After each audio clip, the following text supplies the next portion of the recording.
साथियों नमस्कार, मैं सत्यनारायण सिंह अपने YouTube channel SN Singh classes में आप सभी का हार्दिक स्वागत एवं अभिनंदन करता हूं। साथियों, हिंदी व्याकरण की वर्तनी श्रृंखला में आज हम आपके समक्ष लेकर उपस्थित हुए हैं पंचमाक्षर, अनुस्वार और अनुनासिक व्यंजनों को लेकर के।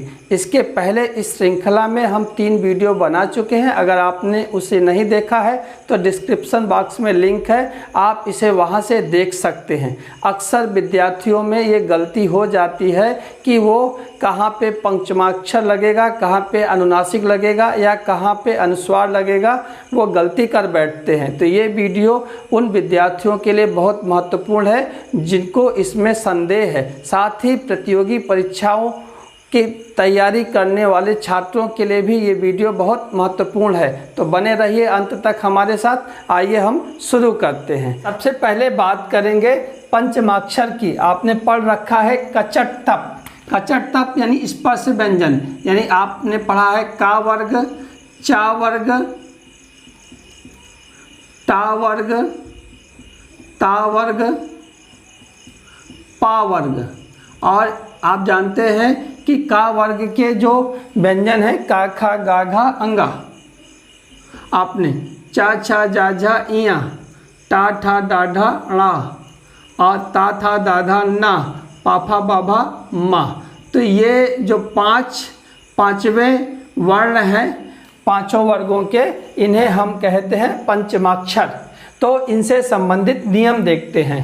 स्वर रहित पंचमाक्षर, यानी अगर पंचमाक्षर हो क्या, स्वर के बिना। अब आपको पता है कि प्रत्येक व्यंजन में स्वर आ निहित होता है। तो अगर इस तरह से हो क्या, स्वर रहित हो, यानी उसमें स्वर आ सम्मिलित ना हो, और वो क्या करें, अपने वर्ग के व्यंजन के पहले आए, अपने वर्ग के व्यंजन के पहले आए, तब उन्हें अनुस्वार के रूप में लिखा जाता है। जैसे आप देखिए, ये अंगा, ये अपने वर्ग के यानी उसी वर्ग का का, खा, गा, घा, अंगा, इसी वर्ग के अक्षर ग के पहले आ रहा है, इसलिए इसको क्या लिखा गया है, गंगा। इसी तरह से आप देख सकते हैं चंचल, तो ये इया, ये क्या है, चा के पहले आया है, दोनों का एक ही वर्ग है, तो ये लिखा गया अनुस्वार के रूप में चंचल। इसी तरह से संबल, आप देख रहे हैं ना कि माँ जो है बा के पहले आया है, और आप जानते हैं पा, फा, बा, भा, माँ दोनों एक ही वर्ग के हैं, तो इसलिए इसको किस में लिखा है, अनुस्वार के रूप में लिखा गया है। ठीक है, सा के ऊपर अनुस्वार लगाया गया है। और यहाँ देख लीजिए टा, ठा, डा, ढा, अड़ा ना, तो ये क्या है, उसी वर्ग के अक्षर के पहले आया, इसलिए क्या लगाया गया है, अनुस्वार। यानी यहाँ से एक बात पुष्ट होती है कि जब पंचम अक्षर अपने ही वर्ग के दूसरे अक्षर के पहले आए, तब वहाँ क्या लगा देना है, अनुस्वार लगा देना है। इसी तरह से झंडा है, इसी तरह से मंद है, इसी तरह से शंख है, इसी तरह से ठंड है। इनके दोनों रूप सही माने जाते हैं। ध्यान दीजिएगा, दोनों रूप सही माने जाते हैं, लेकिन एक तो आज के समय में जो टाइप की स्थिति है उसको देखते हुए, और साथ ही समय को ध्यान में रखते हुए, जो इनका अनुस्वार रूप है यही जो है चलन में है, यही प्रचलन में है, यही मानक रूप से मान्य है। बाकी सही दोनों है कि ठंड ऐसे लिख देगा तो गलत हो जाएगा, ऐसा नहीं है। आइए आगे देखते हैं दूसरे नियम पे। यदि या, वा, हा, याद रखिएगा, या, वा, हा के पहले कोई पंचमाक्षर आ जाए स्वर रहित, तो वहाँ पंचमाक्षर ही रहता है। यदि या, वा, हा के पहले कोई स्वर रहित पंचमाक्षर आ जाए तो पंचमाक्षर ही रहेगा। जैसे समन्वय, जैसे कन्हैया, जैसे पुण्य, जैसे अन्य, जैसे साम्य, जैसे कण्व ना। तो आप देख रहे हैं ये क्या आ रहे हैं, ये या, वा, हा, आप देख रहे हैं या के पहले आया है, हा के पहले आया है, या के पहले आया है, या के पहले आया है, या के पहले आया है, वा के पहले है। तो या, वा, हा के पहले कोई पंचमाक्षर आए जो स्वर रहित हो, जिसमें स्वर आ निहित ना हो, तो वहाँ पे क्या रहेगा, पंचमाक्षर ही रहेगा। एक नियम और जान लीजिए आप पंचमाक्षर का, कि जब कोई पंचमाक्षर के बाद दूसरा पंचमाक्षर आए, पंचमाक्षर के बाद कोई दूसरा पंचमाक्षर आए तो क्या होता है, तब पंचमाक्षर ही लिखा जाता है। फिर से सुन लीजिए, यदि कोई पंचमाक्षर ना, यही अंगा, इया, अड़ा, ना, मा के बाद दूसरा पंचमाक्षर आए, चाहे वही आए चाहे कोई दूसरा आए, ठीक है, तब क्या होगा, पंचमाक्षर ही लिखा जाएगा। जैसे जन्म, देखिए ना भी पंचमाक्षर है, माँ भी पंचमाक्षर है ना। ये देखिए अंगा और माँ दोनों पंचमाक्षर हैं। ये अड़ा और माँ, अधम माँ और ना और ना, माँ और माँ। हमने कहा यदि एक पंचमाक्षर के बाद दूसरा पंचमाक्षर आए तब क्या लिखा जाएगा, पंचमाक्षर ही लिखा जाएगा। तो ये पंचमाक्षर के नियम थे। एक बढ़ते हैं अनुस्वार और विसर्ग पे। तो आप जानते हैं अनुस्वार क्या है, ये न स्वर है ना व्यंजन है, ये है क्या, अयोग वाह। क्या है, अयोग वाह। योग न होने पर भी जो साथ रहे उसे अयोग वाह कहते हैं। आप जानते हैं कि ये जो अंग और ये जो अह होता है, इन दोनों को क्या कहा गया है, अयोग वाह कहा गया है। इसे कहते हैं अनुस्वार। अनुस्वार मतलब एक सिंगल बिंदी ना। और अनुनासिक, अनुनासिक का मतलब होता है चंद्र बिंदी, चांद भी होगा बिंदी भी होगी, और अनुस्वार यानी केवल बिंदी। अब देखिए हम पहले कुछ उदाहरण पढ़ लेते हैं, फिर उदाहरण के माध्यम से हम अंतर समझने की कोशिश करेंगे तो हमें बहुत आसानी से समझ में आ जाएगा। जैसे देखते हैं पंथ, कंधा, अंत, अंधा, बंद, मंद, चंद, कंठ, खंड, हंटर, गंगा, संरक्षण। और यहाँ पढ़िए हंस, फंस, साँझ, दांत, आंत, फांसी, झांसी, खांसी, माँ, कामनाएं। अब देखिए आपने उदाहरण समझ लिया कि इन सब में क्या लगा है, अनुनासिक लगा है, यानी चंद्र बिंदु लगा है, और इन सब में बिंदु लगा है। जब इसको पढ़ेंगे तो पंथ, कंधा, अंत, अंधा, बंद, मंद, चंद, कंठ, तो देखेंगे श्वास केवल नाक से निकलती है।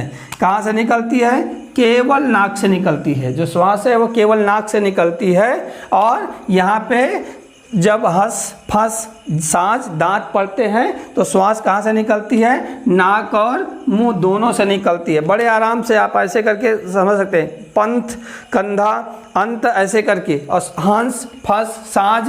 तो यहाँ पे अनुनासिक में जो श्वास है वो नाक और मुंह दोनों से निकलती है, और अनुस्वार में श्वास केवल नाक से निकलती है। यानी क्या हो कि अगर श्वास केवल नाक से निकले तो हम क्या लगाएंगे, अनुस्वार लगाएंगे, और श्वास नाक और मुंह दोनों से निकले तो क्या लगाएंगे, अनुनासिक लगाएंगे। ये आपके दिमाग में बैठ जाना चाहिए कि श्वास केवल नाक से निकलती है, कंधा, अंत, कंस ना, तो वो क्या लगाएंगे, अनुस्वार लगाएंगे। लेकिन जब नाक और मुंह दोनों से श्वास निकले, हंस, फंस, साँझ, दांत, आंत, तो ये क्या लगाएंगे, अनुनासिक लगाएंगे। ये आ गया समझ में। आगे देखते हैं कि एक बड़ा अंतर है कि तीव्र ध्वनि होती है। जब अनुस्वार बोलते हैं तो ध्वनि की तीव्रता ज़्यादा होती है। जैसे पंथ, कंधा, अंत, अंधा, और इसमें क्या होता है, अनुनासिक में ध्वनि क्या होती है, धीमी होती है। हंस, फंस, साँझ, दांत, इन दोनों की तुलना करेंगे तो बंद, मंद, दांत, आंत, तो देखेंगे क्या है, यहाँ पे ध्वनि की तीव्रता ज़्यादा है, यहाँ पे कम है। ठीक है, आगे देखते हैं अगला पॉइंट। स्वर के बाद उच्चारण होता है। जो अनुस्वार होता है उसका उच्चारण किसके बाद होता है, स्वर के बाद। कैसे, पंथ, देखिए ना, पंथ आ गया फिर ना आया ना, कंधा आ गया, क अ फिर आधा ना, अंत आ स्वर के बाद आ रहा है, अंधा स्वर के बाद आ रहा है, बंद ना, ब अ फिर आधा ना। तो आप देखते हैं कि जो अनुस्वार का जो है साउंड होता है वो स्वर के बाद आता है। अनुनासिक में क्या होता है, ये स्वर के साथ इसका उच्चारण होता है। जैसे कुआं, तो आप आ के साथ ही हो जा रहा है, कुआं। चांद आ के साथ ही हो रहा, अंधेरा आ के साथ ही हो रहा, फांसी आ के साथ ही हो रहा, आंत आ के साथ ही चंद्र बिंदु का उच्चारण हो रहा है। तो जो अनुस्वार है इसका उच्चारण स्वर के बाद होता है, और अनुनासिक का उच्चारण स्वर के साथ होता है। ये समझ में आया है। दूसरा है कि सभी शब्दों के साथ अनुस्वार का प्रयोग होता है, सभी शब्दों के साथ होता है। यानी तत्सम, तद्भव ना, जितने तरह के शब्द होते हैं उन सब के साथ किसका प्रयोग होता है, अनुस्वार का प्रयोग होता है। लेकिन अनुनासिक में अनुनासिक का प्रयोग तत्सम शब्दों के साथ नहीं होता है। तत्सम शब्द क्या होते हैं? वे शब्द जो संस्कृत भाषा से हिंदी में बगैर किसी परिवर्तन के सीधे चले आए हैं, उन्हें हम तत्सम शब्द कहते हैं। ठीक है, आगे देखेंगे। एक महत्वपूर्ण नियम दोनों में बचा हुआ है कि जब अंतस्थ क्या होता है? यारा लावा, इसे अंतस्थ कहते हैं। और ऊष्म क्या है? शाखा साहा, इसे ऊष्म कहते हैं। इसके पहले सम उपसर्ग लगे। क्या लगे? सम उपसर्ग लगे। यारा लावा यानी अंतस्थ, शाखा साहा ऊष्म, इसके पहले कौन सा उपसर्ग लगे? सम उपसर्ग लगे, तो माँ के स्थान पे अनुस्वार हो जाता है। माँ के स्थान पे क्या हो जाता है? अनुस्वार। जैसे सम धन सार, संसार, सम धन हार, संहार ना, सम धन यम, संयम, सम धन वाद, संवाद, सम धन लाभ, संलाप। तो आप देखेंगे कि जहाँ पे भी सम उपसर्ग आएगा वहाँ माँ हटा के अनुस्वार लिखा जाएगा। ठीक है, आगे अनुनासिक में आपने पढ़ा जहाँ मुंह और नाक दोनों से आवाज़ निकलती है, दोनों से हवा निकलती है, दोनों से श्वास निकलती है, वहाँ पे क्या होगा? वहाँ पे चंद्र बिंदु लगाएंगे। लेकिन जब क्या हो? मात्रा हो, शिरोरेखा के ऊपर मात्रा हो, तो वहाँ पे अनुनासिक के स्थान पर अनुस्वार लगाते हैं। जैसे सिंचाई, यहाँ पे नाक और मुंह से आवाज़ आ रही है, लेकिन यहाँ पहले से मात्रा है, इसलिए हम चंद्र बिंदु नहीं लगा के क्या लगाएंगे? अनुस्वार लगाएंगे, यानी बिंदु लगाएंगे। कहीं देखिए पहले से मात्रा है ना, इसलिए क्या लगाया? बिंदु लगाया। इसी तरह गोंद है अनुनासिक, लेकिन चूंकि पहले ही मात्रा है ऊपर, इसलिए क्या होता है? ये अनुस्वार लगाते हैं। बिंदी, यहाँ पे भी देख ले रहे हैं, नाक और मुंह दोनों से आवाज़ आ रही है, लेकिन चूंकि पहले से ऊपर मात्रा है, इसलिए क्या लगा रहे हैं? अनुस्वार। तो ये ध्यान रखने वाली बात है कि अगर पहले से मात्रा ऊपर है तो हम अनुनासिक की जगह अनुस्वार का प्रयोग करते हैं। ठीक है, तो ये मेरी कोशिश थी आपको पंचमाक्षर, अनुस्वार और अनुनासिक समझाने की। उम्मीद है कि आपको समझ में आया होगा।